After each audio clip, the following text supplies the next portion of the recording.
wrote the foreword for.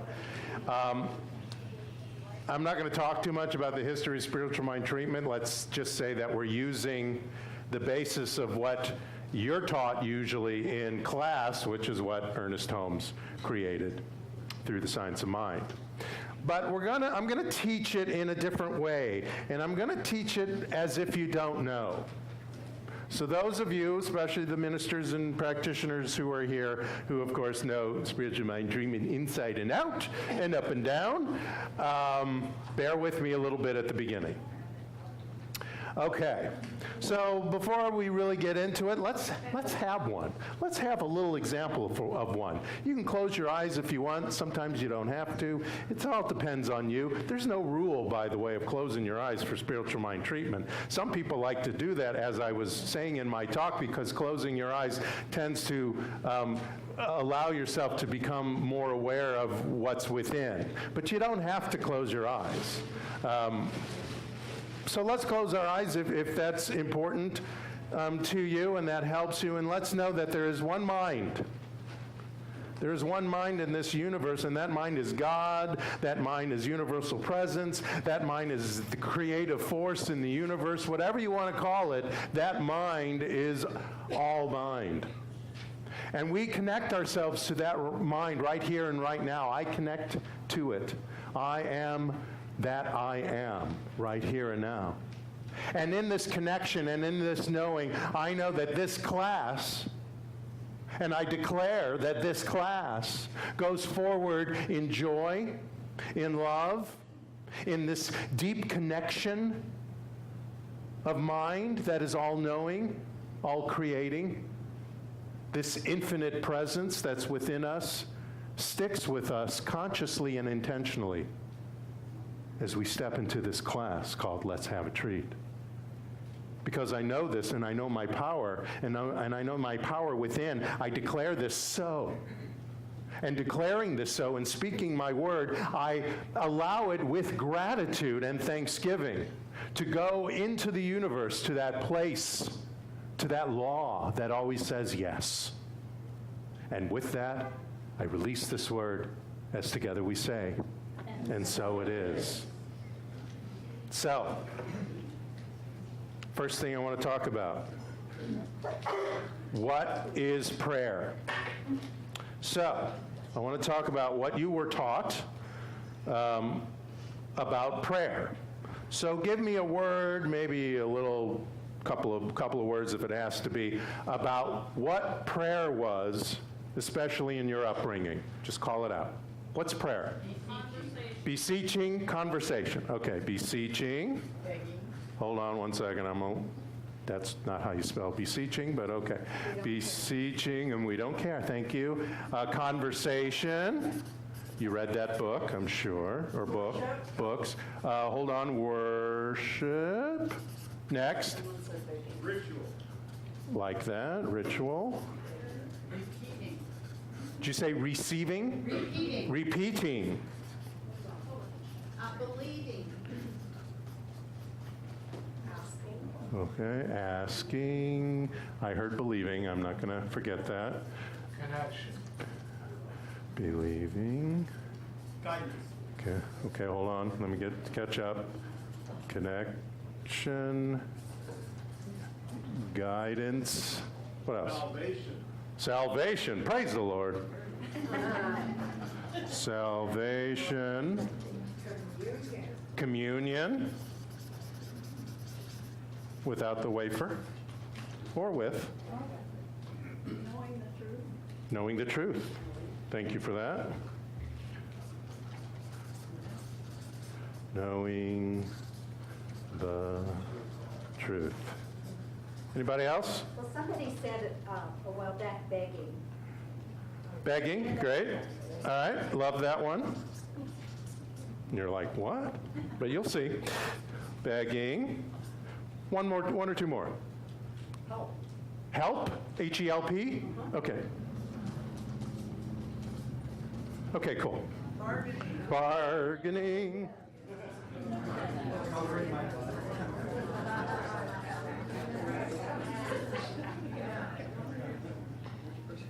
So, Basically, well, let me go forward. So the scripture teaches us very confusing things about praying. And I want to talk about a few of them. One came from, because most of us were brought in some Bible-based thing, whether it was Christian or Jewish or any version of those, most of us were brought up in some Bible-based thing. So, let's talk about what we learned. So in Psalm 118:5, it said, "When hard pressed, I cried to the Lord. He brought me into a spacious place." Or in Psalm 143, "Lord, hear my prayer. Listen to my cry for mercy. In your faithfulness and righteousness come to my relief." In Acts 3:19, "Ask Jesus to forgive you of your sins and make you new in him. Now turn from your sins and turn to God so you can be cleansed of your sins." Get the primary word in there? Sins. And then we have in Psalm 5, "In the morning, Lord, you hear my voice. In the morning I lay my requests before you and wait expectantly." So whether you do it on your knees, whether you face some specific direction at a specific time, as in the Quran and the Old Testament tells you, do this and face this way and all this stuff, whether you do it with folded hands, whether you do it through a middleman of some sort in a community, whether you're pleading, imploring, supplicating, beseeching, all these words, as an emotional appeal, praying this way is very confusing. Now, I know some of you are probably fans of Esther and Jerry Hicks and their work with Abraham, and they wrote a book called Ask and It Is Given. But asking, to me, is in alignment with beseeching and bargaining and begging. And we don't do that in this philosophy. We don't believe that God is some guy who looks at you like Santa Claus that you have to be good for, that you have to ask for something, that you have to plead for something. God is there to, and the law as one, to listen to you and bring into your life exactly what you have the heart and the logic and mind and the imagination to know is going to be in your life. So in this philosophy, there's no need to ask. That please word, that's nice for mom. That's nice in the when you're talking to other human beings. God doesn't care if you ask and say please. If you want to, fine. It's not needed. In Matthew 6:7, it says, "When you pray, don't babble on and on as people of other religions do."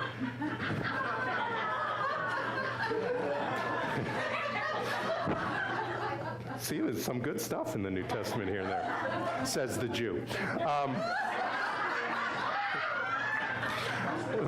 Let me finish the they think their prayers are answered only by repeating their words again and again. And in Mark, he says, "Therefore I tell you, whatever you ask for in prayer, believe that you have received it and it will be yours." Mark knew what was happening, huh? Mark got it, and even Matthew got it in that. You know why? Because when we do spiritual mind treatment, you have to know, I said my word, I did it through heartfelt and in the best way possible, knowing my power. It's done. I can go on with my life now. That this is going to show up, as the example I used in my talk. That's it. You don't need to treat for that again. Stop treating for the Maserati. It's going to show up. You've already treated for it. I know. And I always use a guy when I talk about it. I'll tell this little story. I told it yesterday, maybe, I don't know. A friend of mine wrote an idea for a television show Great idea. Wrote the first episode and ideas about all the episodes and all these things you're supposed to do in that industry. And she got it to people, and it's been going around town, and everybody loves it who looks at it. Nobody's bought it. And this has nothing to do with the reasons why. It has to do with her calling me up and going, I don't understand what's going on. This is not just a few months process. This is, over a year or so. I don't understand what's going on. Every time I get it to an office and to a producer or into a production company, they love the concept and everything, but nobody is buying it. And I've treated for it to be purchased, because when it's purchased, it's going to change her life. Not only that bit of cash to buy the idea, but she'll be on the writing team, she'll have a constant. And I said, you already treated for it to be purchased. Now you need to treat about your frustration that it hasn't gotten bought yet. That's what's going on now. And that's what's in the way now. It's because your mind is a whirling dervish of frustration. That's what you need to treat for. So, affirmative prayer. Now we're going to talk about spiritual mind treatment and affirmative prayer. But before we get to that, do we understand this basic thing? It's very basic in that most of you already know that, or you wouldn't be here. But all this stuff, including asking, I'm sorry for the Abraham fans, I get the idea. Asking is sort of like hope. Hope is something we need to get past, and so is asking. So if you start with asking but get into declaration and revealing, as we'll talk about later, okay. It's like hope and asking is better than not saying anything and and being depressed. So if you need a little hope to get you to the place to get centered, cool. But hope is a first and swift moment, sort of like asking. But, these are our words. These are what we know demonstrate and manifest our stuff. Belief, connect, communion, knowing the truth, obviously, conversation. You are. That book, Conversations with God, perfect title, because that's what you're doing. You're having a conversation with God. God, not the Santa Claus God. Not please, please, please, God. I'm a good person. It's the God that says, tell me what you want. Do you believe in that happening? Okay. No? Yes? No? How much do you believe it? That's how much is going to show up. So affirmative prayer, spiritual mind treatment, what is it? So this is Dr. Holmes' definition of treatment. Some of us have had to memorize it in practitioner class, at least I did, and it's out of my head now, but it's a fabulous definition. Listen to this. Treatment is the art, the act, and the science of consciously inducing thought within the universal subjectivity. We okay so far? Universal subjectivity, God, the divine, the law, whatever you want to call it. He's just changing words around. So it's the art, the act, and the science of consciously inducing thought within universal subjectivity for the purpose of demonstrating that we are surrounded by a creative medium which responds to us through a law of correspondence. You with me there? So the law of cause and effect, the law of attraction, whatever you want to call it, it can go by many names. It's there to stand there, to be there and listen. What do you want? What do you want? Keith, what do you want? What? I can't hear you. You're whispering. What? Eventually, he gets clear. And then the law goes, oh, okay, I'll work on that. See ya. Consider it done. It is more simple, in its more simple meaning, treatment is the time, this is a good one, the time, process, and method necessary to the changing of our thought, and may I say here, belief. Thoughts can be transient, but remember when he wrote this. So it's belief. Belief is what's propelling it. Treatment is clearing the thought of negation, of doubt and fear, and causing it to perceive the ever-present God. Now, treatment or affirmative prayer is not an affirmation. It is affirming, it is knowing, but it is not an affirmation. Do you understand the difference? An affirmation doesn't have to be one cute little sentence that you repeat over and over like a mantra of sorts. An affirmation could be several sentences, but nonetheless, this is not an affirmation you're making. It is an affirming statement, or it's more than a one-sentence statement, but it's an affirming statement that you know, but it is not an actual affirmation. It's not visualization either. Everybody know what visualization is? Michael Beckwith has created this whole idea of the process of visualization. And visualization may be imaginative, it may be intention-filled, but it is not a treatment, and a treatment is not a visualization. It is not visioning either. Visioning is a very powerful process that is very receptive, but it is not visioning. Spiritual mind treatment is receptive and is something that you envision, but it is not the process of visioning. It is not meditation either. It is meditative, it is connective, like meditation is, but it is not meditation. And it's not contemplation either. You may feel contemplative, and it is a very thoughtful process, but contemplation is a little different. It's its own thing.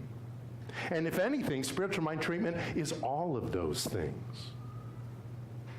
Spiritual mind treatment, Ernest Holmes said in his book, 365 Days of Science of Mind, a fabulous book. It's one of those books where you put it beside your bed, you wake up in the morning, and it says April 3rd, okay, and it tells you what's going on. You also can do that with the Science of Mind textbook, by the way. In most of the modern Science of Mind textbooks, it has in the front a daily reading, and it brings out a paragraph, usually no more than a half a page, and within a year you've read the entire Science of Mind book, which is like 700 pages, something like that, a crazy long book. Anyway, in this wonderful 365 Days of Science of Mind, he says spiritual mind treatment is an affirmation of the divine presence in and through all things, all people, and all events. This is not just prayer. This is connection. This is a deep connection. So who is it for, spiritual mind treatment? Well, it's for everyone, obviously. It's our primary conscious tool in this philosophy, in this teaching, in this religion, you could call it. It's our primary tool of manifesting what it is we want in our lives. But this is not something forced. As he says in the Science of Mind, I like to call it the Science of Mind and Spirit. As some of you might know, that is the original title of the book, was Science of Mind and Spirit. There's a whole story, because the book was written in the late 20s originally, and had all kinds of psychic phenomena, and talked about sexuality and stuff like that, and was structured a little different than the book that you might have now, and they, whoever they are, decided or persuaded him to write it like it is now and take out some of the psychic stuff and things like that. But anyway, originally it was called the Science of Mind and Spirit. He says treatment is not for the purpose of making things happen. Oh, yeah, that's a toughie to hear. Treatment, wait a minute. That's it, go, you tell him. He's been dead for 50, 60 years now. Treatment is not for the purpose of making things happen. It is to provide within ourselves an avenue through which they may happen. Do you get the difference? Making something happen is a force. Takes your willful, this is gonna happen, law, you do it now. What are you gonna get back? You're gonna get it back and experience that's just like that. Here is your car, it hates you. because the law is reading all of that. The law is not just listening to your words, how nice and smart they may be. The law is listening to your intention, and to what's going on in your heart, to your feeling, and we'll talk about a lot more of that when we get to the third step. Treatment, so treatment is not for the purpose of making things happen. So it's also something that is not may. See, if you're talking about something that may happen, then there's a possibility of what? May not happen. Or more happen. So, or more. But if you're in allowance versus may not, and more, but if you're in allowance, you're open to the more. So where is spiritual mind treatment happening? Spiritual mind treatment is happening in the mind, in the body, in the spirit, in your consciousness, in your intuition and imagination, of course, in your heart. Spiritual mind treatment is not just a bunch of words as you close your eyes, declaring or revealing in yourself what it is you've decided you want in your life. It is a practice that is full frontal, naked, and holistic. Again, do you know what I mean by holistic? It's everything. It's not just your brain going or just your heart going. It's your imagination going. It's your whole body. It's a whole, full body, meaning holistic experience. He says in Science of Mind and Spirit, effective mental treatment is propelled by a consciousness of love and a realization that the creative spirit is always at work. A treatment should be given in a calm, let's listen to this one too. A treatment should be given in a calm, expectant manner and with a deep inner conviction of its reality. Another big important thing. Given in a calm, expectant manner. Now, sometimes you may not be calm.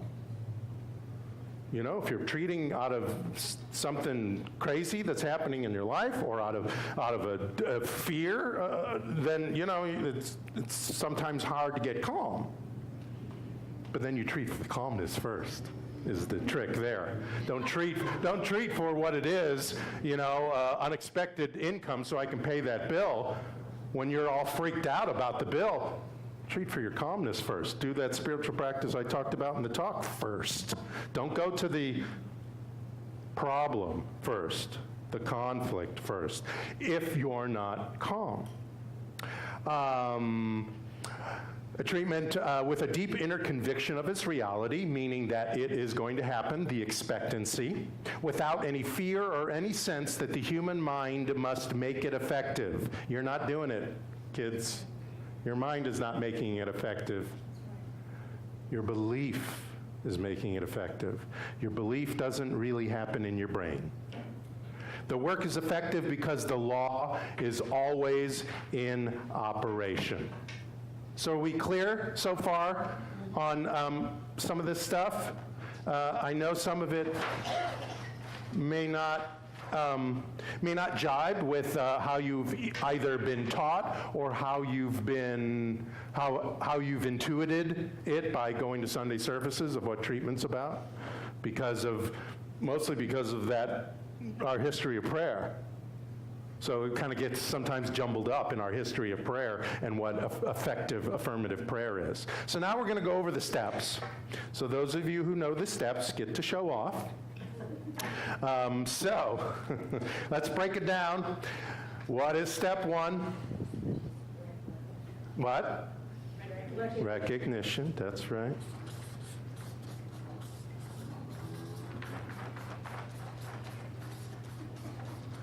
So by the way, if you don't know it, it's 5 steps. We won't go into the 7-step stuff, those who know about it. So, recognition. Ernest Holmes says in Living the Science of Mind, in the practice of spiritual mind healing, we start with this simple proposition: God is perfect, God is all there is.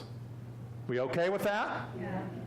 So recognition. So we're recognizing that there's this one power in the universe. Blah, blah, blah. Yes? Okay. While we're on the subject of God,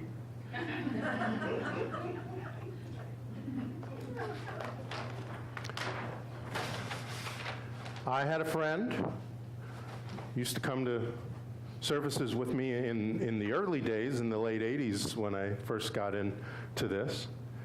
She hated that word God. How many have been there? Yeah. You get brought up in a tradition that makes you, especially the fear-based traditions, they make you hate that word. Well, let me tell you about that word. God doesn't care what you call it. You got that? You got that? God doesn't care what you call it. So, let's think of other terms for God. Spirit, yeah, that's a good one. Universe. Say again? Universe. Universe, okay. Nature. Universe, hold on. Universe. Nature, thank you, Emerson. Divine. Love. It. Hold on. It, what, did I hear Trinity or? Intelligence and what? Energy, okay, hold on, give me a second. Energy. Intelligence.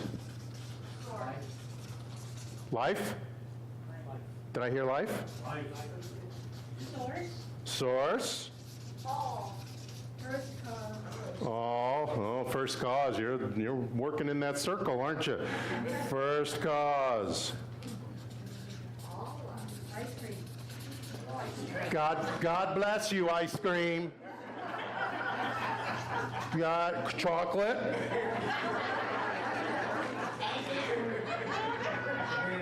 Are you not with the divine when you have good chocolate?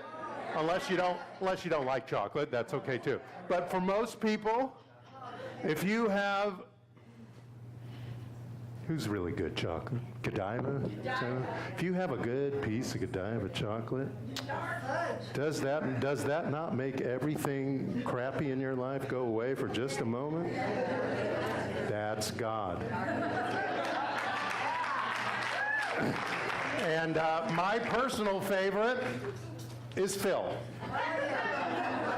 So when you're doing this first step, you don't have to. Now, I purposefully, when I did the spiritual mind treatment to start the class, I purposely tried to be very traditional about it. So there's one mind, blah, blah, blah, and that's one way to say it. There's one mind. You can use one mind. But then you can start using this. I know Spirit is right here with me. I know that nature surrounds me at all times in everything living. The divine, that's an easy one. There is an energy, a force, a source of all that is life. There is first cause going on right here, right now. Okay? I don't want to, I feel myself going to second step, but I don't want to go there. So the important thing is when you're in the first step of treatment, when you're recognizing what's going on, use anything you want. God doesn't care. If you want to call it God, right. Whatever. It's here right now, surrounding me at all times. And I know it, and it's in a great energy, and it's the source of all life. It's ice cream. If ice cream makes you recognize the divine, the creative force in the universe, have at it. That's recognition. Now, because it's a sticky note. Okay, next one. What's step 2? Unification. Unification. Like the first morning. Unification is step 2. Ernest Holmes says in Living the Science of Mind, by the way, for those of you who haven't gone through practitioner or will never go into practitioner or ministerial, Living the Science of Mind was Dr. Holmes taking this 800-ish book and saying, well, this is how you do it. This is how you live these concepts. It's a great book. Okay, I'll leave it there.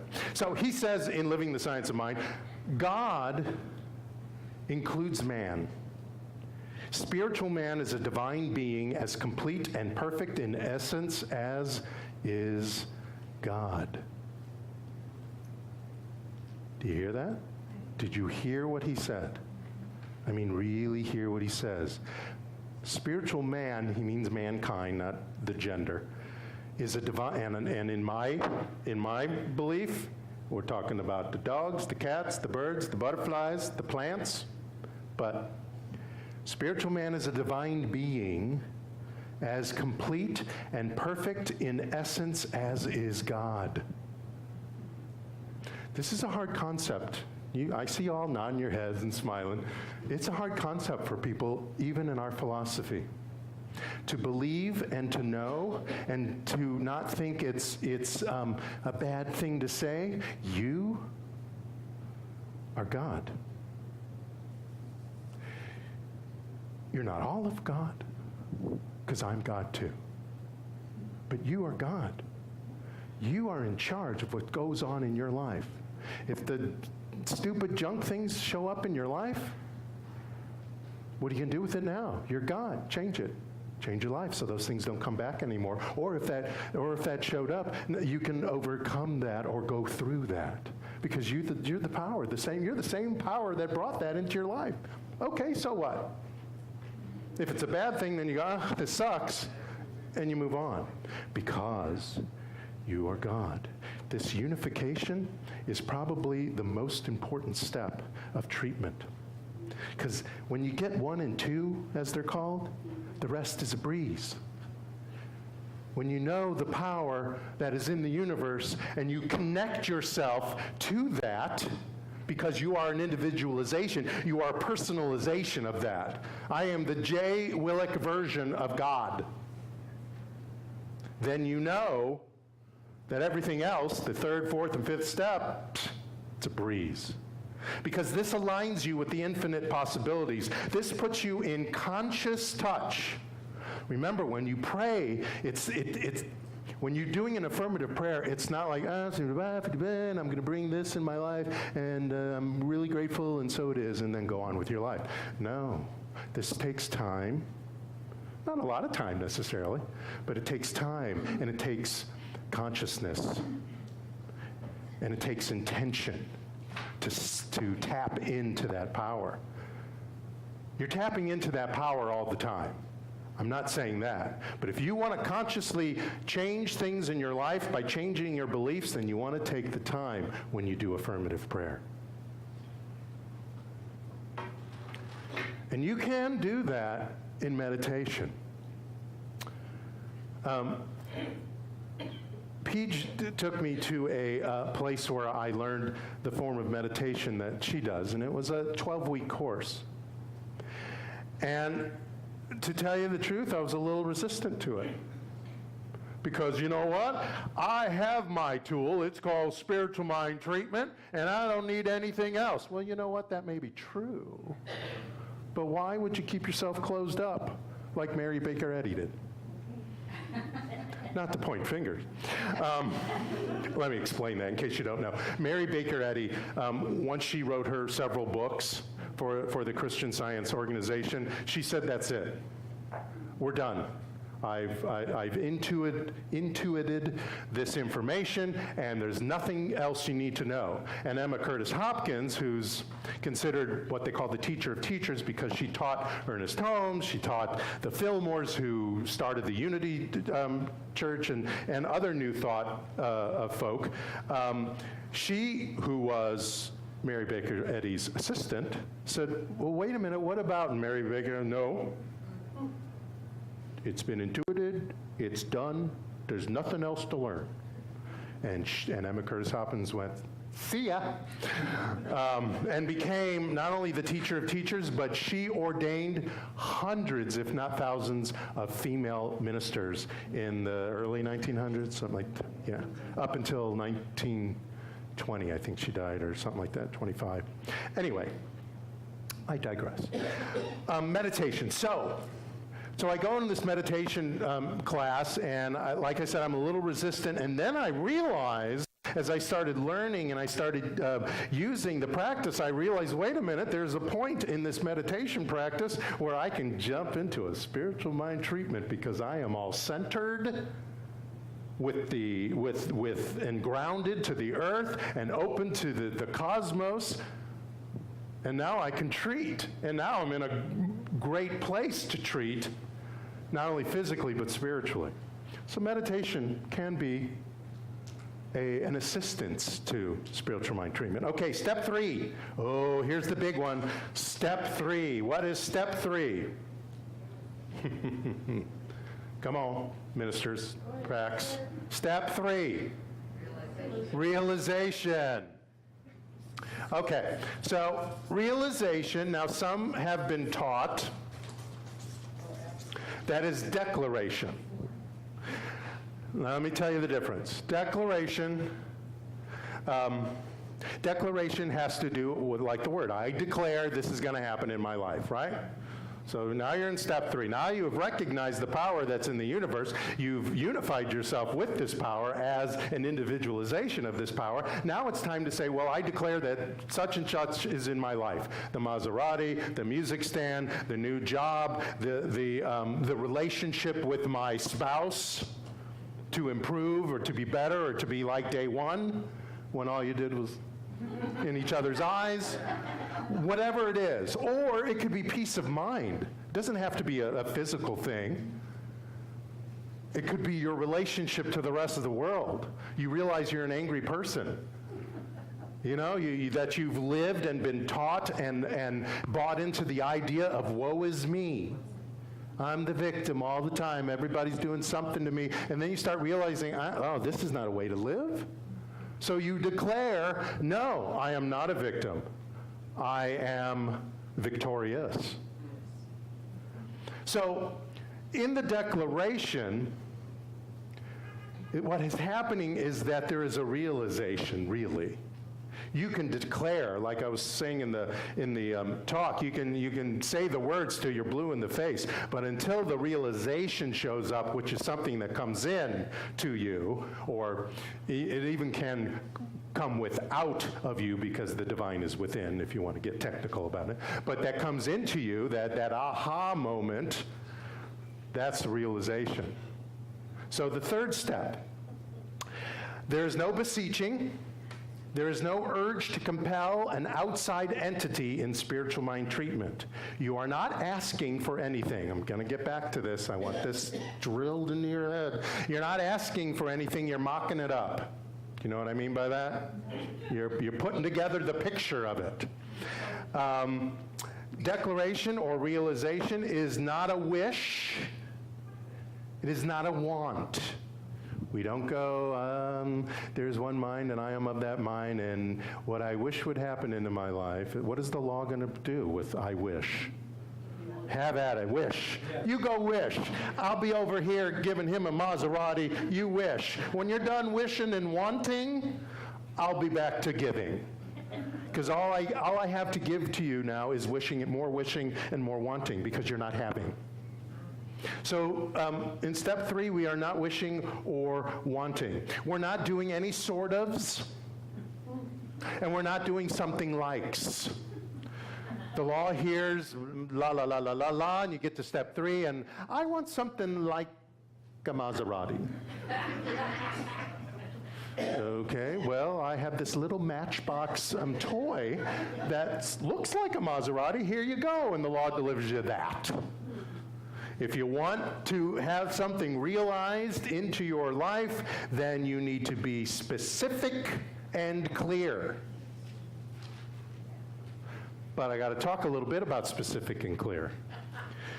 You can't say, I want her Maserati. I don't have one to spare. That's reason number 1. The law is not going to bring you somebody else's stuff. Oh, I know, you go and you start treating for a house. And you go running around neighborhoods and you go, I want that house. That house is not for sale. They want to live there another 20 years. You're not going to get that house, at least not legally. or ethically. But what is it about that house that you like? That's where you get specific and clear. That house represents what to you? Then the law can go, okay, I'm not going to give you this house that's 2 blocks from the beach.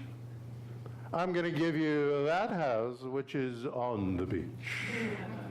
Which would you rather have? Let the universe figure it out for you. Just tell it what you want. So, it's also not wishy-washy or namby-pamby. We need to be definite. Again, not somebody else's thing or house, your version of it. So be definite.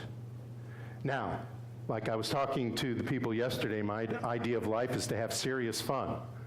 Because I don't want you to think that I'm being giggly about things that happen in your life that are very intense, that have shown up for whatever reason. Who cares what the reason is? I'm not lessening the pain of some things that show up in our lives. I'll get to you in a second. But those things are serious. But there's no reason you can't laugh at it when you get to the ability to laugh at it, especially serious things, and have fun. This is fun. You're using your imagination and your love and your smarts to get something in your life. It's serious fun. You had a question? Here's where I'm getting a little fuzzy. That's good. You just said treatment is not to make things happen. Right. And here you're talking about making the house happen. Because what you're doing, that's a good question. You're opening yourself to the possibility of that. You're opening yourself for the law to come in and take hold of what's going on in your belief. Sorry, I keep pointing to the head. And allowing it to happen. That doesn't mean that you have to just sort of, I want to sort of something happen. You need to declare it so the law can come in and go, okay, I get it. What? Oh, you're not open to it, so I don't see, it's not clear what you're about. You're not open to clarity. That's what the law is saying. When you're open to the clarity and declare it and realize it, that's why this is the better word than declaration, because you're realizing it, and realizing it is because you've been here already. I can declare it right now, but if I don't declare it with this going on, then all I'm doing is saying words. There's the fine tune. Okay. I want to read you a little quote from a book called Working with the Law by Raymond Hollywell. It's in his chapter called The Law of Non-Resistance. He says, the law does not require us to work over or against the things we do not want, but it requires us to work with and for that which we do want. We dare not give our time, thought, and energy to that which is opposed to what we do want. So, when we're in this realization stuff, we don't need to negate. We don't need to talk about the illness that needs to go away. We don't need to talk about the bill that seemingly can't be paid. We don't need to talk about, what a jerk your husband is. What do you want? Not what you don't want. What do you want? Now, sometimes that can get confusing because you could turn around and say to me, well, then I'm going to treat about, right now I declare and realize that my jerky husband is no longer a jerk. And that, no, what you realize is that your husband realizes what a loving, fabulous relationship you have, and that anything that was in the way is no longer in the way. And that he steps up into the realization of his unification and recognition of who he is and who we are. And that my marriage will be exactly what it needs to be. And if it has to end, you're not going to put that in there, but I'm just saying that you may think that through. If it has to end, it does that lovingly and not in a jerky, dumb way. Because do you want to stay in a marriage that is not going to improve? For whatever reason, No, you want to, to the best of your ability, and I know things will be sad and maybe dramatic now and again, to the best of your ability, you want it to end lovingly so you can move on and find soulmate guy that he didn't turn out to be, using that example. So sometimes, and this is important to know, that it's an onion peel of ideas. Similar to what I was talking about with my friend who wrote the thing. Now there's an onion peel. She's already treated for the sale of it, for the recognition of its wonderfulness, but she is not, she needs to peel away her fear. Most people will have that fear that no one will care. Okay, well, peel that away so that now that's out of the way.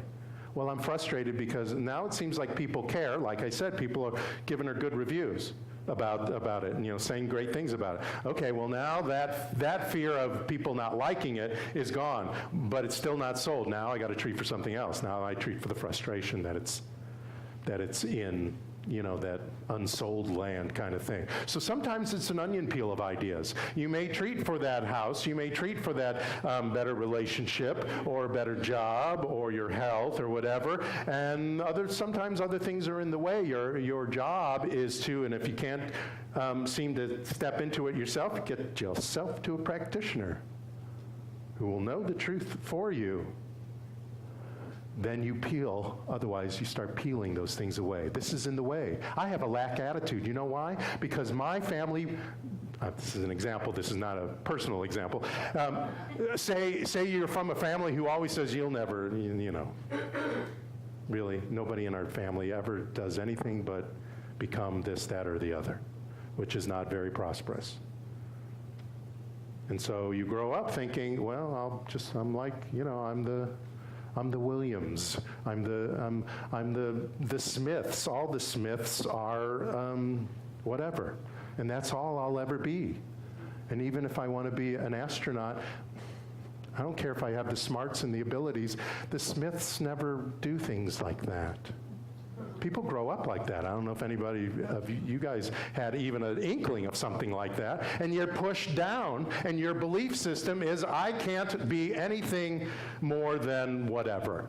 And that doesn't necessarily mean a job or the size of your checkbook. It could mean a lot of things. I can never be somebody that people love, because all I was grown up around was yelling and screaming. So I am doomed to a life once I find a partner who's willing to yell and scream with me for the rest of our lives. People are brought up that way. People unknowingly are brought up that way, and I mean unknowingly on the side that were the teachers and the people that are continuing this idea. So you have to peel away those ideas. When they come up, fine. You've treated for something or an idea, and all of a sudden you don't believe it anymore, then treat for that belief to show up. That's okay. Just keep working at it. Stay with what you require, not what you are resisting or healing. That's what I was beginning to talk about before I got on that little tirade, was that we want to treat for what we want, not for what we don't want. Next, we are responsible for the what. We're still in this section. We are responsible for the what, not the how. Remember the example of the house? Okay, this is what we're going to do. So that's the house I want. So I'm going to go and I'm going to knock on the door, and I'm going to persuade her to sell this house to me, even though they don't want to sell the house because they have little children and they want to raise their children in the house, because look, it's 3 blocks away from the beach, and it's a great school system, and we're right next door to that Center of Spiritual Living cult, and and they're nice people, and they have really good food, so we want to go there. So we don't want to sell our house. And you go over there and you do some sort of machinations. That's not your job. The what is your job. You're not responsible for the machinations of making that happen. That's the universe's job. Your job is to have intention, be specific, and as clear as possible, to use your imagination and all your senses, and to be heart-centered when you are in this realization step. You got it?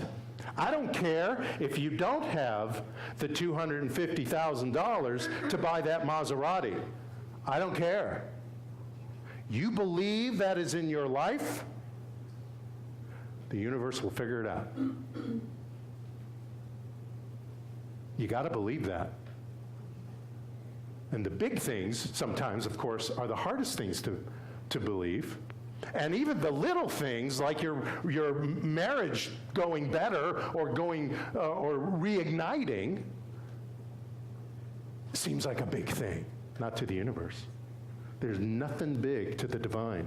The divine is the Big Bang. The divine took all this unformed stuff and made a planet here and a sun there. Took a little while, at least in our time, or our thinking of time. But it has the power to do that. You think it cares whether you want a Maserati or that your relationship is better? I made planets, buddy. All I need to know is exactly what it is you want. Not what you don't want, what you want. So, allowing is another part of the realization. We want, and like I was speaking to you, we want to allow it to reveal itself through this unification. That's why it's revealing itself, because you are unified with it. You've unified yourself with it. Otherwise, if you don't unify yourself with it, you might as well just go back to the asking and beseeching and the hoping and the wishing. So I want to do an exercise. I'm done talking for a bit. I want to do an exercise. And I gave you paper, or I didn't give you paper. Paper was given to you. This exercise is called Identify, Clarify, and Magnify. Now, this is my big thing, because for most of you, probably, I'm not teaching you anything new. Maybe I'm teaching you the little things that, because you got, not necessarily taught incorrectly, but you conceived it incorrectly. Like the idea of declaring what you want, but wait a minute, what about realization and keeping yourself open? Well, they're happening at the same time. And most of the time you either learned one or the other, and not that they're both simultaneous. But this is where I'm going to kick something in here to this third step. So, take your piece of paper. I want you to list 10 things or ideas, they don't have to be physical things, that you want to manifest right now in your life. 10 things. Better marriage, better job, health, a car, a house, peace of mind, some sort of creative expression. Somebody buys your stamp collection. Whatever it is, just list 10 things. I'm going to give you a couple of minutes to do that. And while you do that, I have things to write.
So this spiritual practice that is our spiritual practice in the Science of Mind philosophy is, of course, very important, but it also can be combined very easily with other spiritual practices. Just because I said it's not visualization, it's not visioning, it's not meditation, it's not contemplation, doesn't mean that you can't go into nature and contemplate and then all of a sudden go into a spiritual mind treatment. Combine them and join them. Because like this, all of that is going to support your belief, and that's all the law is listening to, is your belief. What's behind those words? This is what's behind those words you are speaking. Even if you don't speak the look, smell, taste like in your treatment, whether it's out loud or in your mind, even if you don't speak it, if you know it, if it's part of it, if it's nonverbal but still floating in your head, the law hears that or sees that or feels that, does everything to that, and it'll be part of that. And that's where your belief gets solidified, because you're experiencing that. Any questions? Any ideas? Any thoughts? Anything you want to say? Hello is a fabulous thing. Oh, hi, yes. I just wanted to say, when we were doing the back and forth thing, and Yeah. Lisa and I did it backwards, because we just took turns and then we just kept. Okay. But there was a time when I knew I was. Oh, you ruined it. You ruined it. No, I'm kidding. Yeah, go ahead. I'm sorry. There was a time when I knew I was really getting there because I teared up. Ah, yeah. And can I say Yeah. And that also happened sometime later when I was grilling Lisa, and she's so quickly giving her responses, and it's like, oh yeah, we're doing it. Yeah. Yeah, you feel each other, and you get in a good way, you get sucked into the energy of the excitement of your imagination going and your belief going, click, click, click, I'm in there now. Yes. I felt it really strong the second time when I went through and I wasn't looking up there and I stopped Oh, thinking. well, yeah. I just stopped thinking and just started feeling, and it was like the words changed and everything changed, and it was like, wow, it felt really strong. Isn't that great? It is awesome. It's so great. Who else? Yes, sir. I'll get to you next. What I'm hearing brings up a point that I think about. Sometimes people wonder, like, when have they done the realization enough? And it came up for them that when there's that transition sense that Yeah. you're starting to feel that you really Yeah. have the Yeah. gift. And Yeah. so you feel the gratitude maybe before you realize. Yeah, that yeah, you feel the yeah, gratitude. yeah. You almost get to the point where you have no choice but to say thank you. It's so alive in you, whatever that is, that you have, I don't know what else to say. Thank you. This is great. I have great gratitude and thanksgiving, or however you want to say it. We could probably go through a whole other thing about how you can say gratitude and thanksgiving. Yes. Yeah, it was really interesting, because when we were going through it, what my requirement was it's a healthy, She just started. She's not. a healthy erect posture. Okay. And so as I was going through all the questions, I was stumbling because I didn't know what to say, and I kept Yeah. repeating. And then this energy came, and I just said wholeness at the end. What did you say? Wholeness.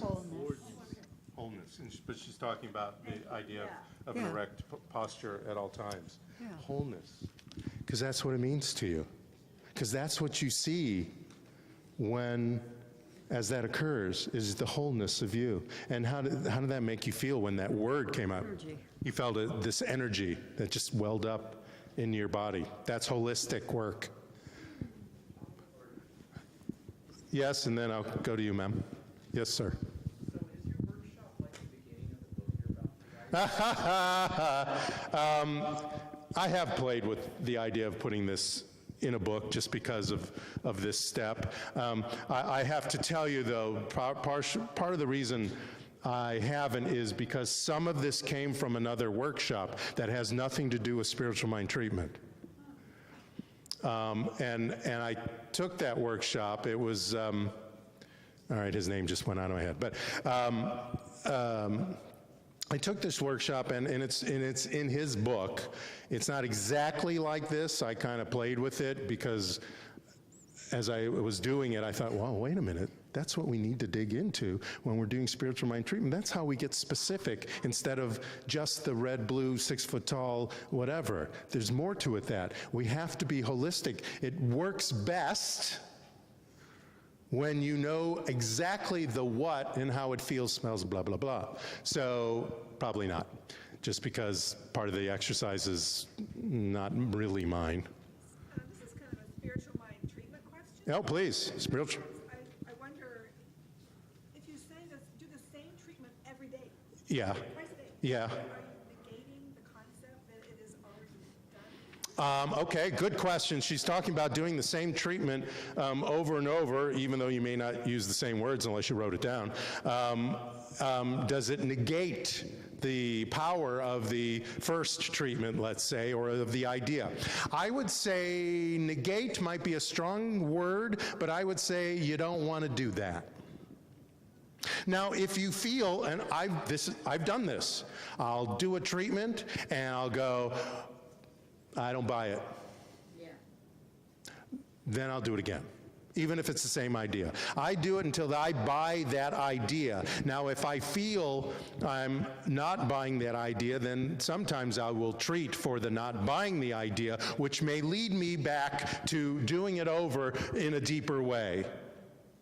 But to do it over and over again like a rosary, you're telling the law you don't believe it. So you don't do it every day, bro? Like first thing in the morning? No. You can do your affirmations that way, but that's a whole other workshop. Affirmations are great, but then they turn into what happens with a rosary when you think just doing this and saying the words is going to, the beads, and that's going to change your life. It can, but unless you get into the deep consciousness of what you're doing, it's just wah, wah, wah, wah, wah, wah, wah to the universe. So affirmations are great when you do them with a deep understanding of what you're saying instead of just saying, my life is perfect and so it is. Beautiful thing to say. What does that mean, my life is perfect and so it is? You say that 10 times, I bet it'll start sounding like, and that's what the universe is going to hear, because you don't believe it. Yes, sir.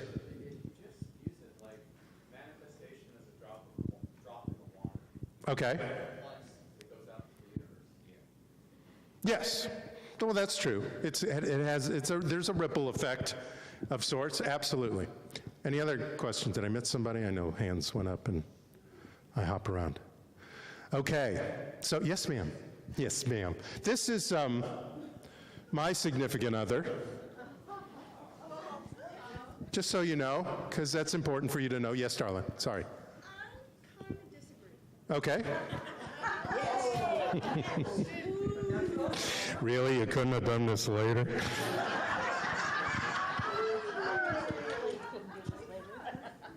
for example, You go ahead. I'm manifesting a hamburger every day. I got to pull up into the little mic at Burger King, and I got to ask for what I want. Yes. It's like asking the universe for what I want. Yes. I don't,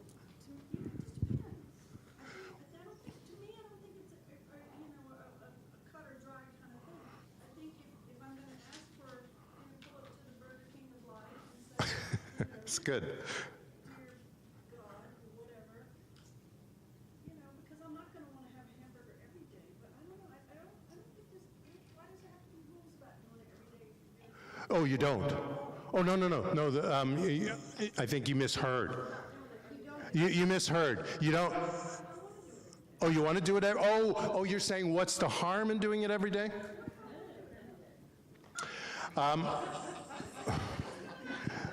What's going to happen? No, wait a minute. No, this is a good question. What's going to happen is, if you're doing the same treatment every day or affirmative prayer every day in the exact same way, you're putting it out there that it's not shown up, and you need to believe that the So passionate about it. I have to talk to God about it every day. Who has the car keys? We're in separate cars.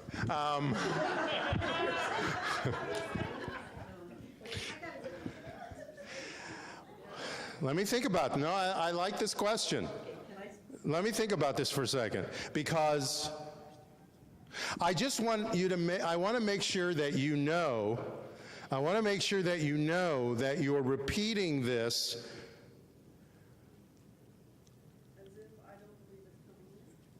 Well, I want to make sure you're hinting to the universe that you don't believe it's coming in when your passion has already happened. It doesn't stop you from having the passion of it. You just don't need to, sorry, the wire. You just don't need to talk about it anymore to the universe. The universe heard you. If you were passionate enough and had the deep belief, the universe already heard you. You don't need to do it again. It's done. So if you know what? You know what? Let me tell you about it. If you believe, this is the most important thing. If everybody's got an opinion. If you believe that what you're doing is giving the universe the what, do it 45 times.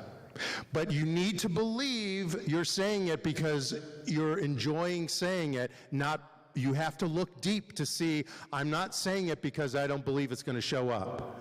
Because the reason I bring this up, because this is something that I have struggled with Something for okay. a long, long time. Okay. What do? Do I talk about it every day? Do I just put it out there? Because I understand that. You put it out there once, I get that. You do those things, the universe, yes, okay, it's coming. Just, I don't know, as I drive around, my burger will be there, right? Yes.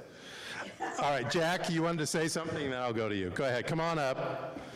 I don't, you know what? The wonderful thing about what I know about myself is that I don't have to know everything. God knows everything, and sometimes God intuits itself right here.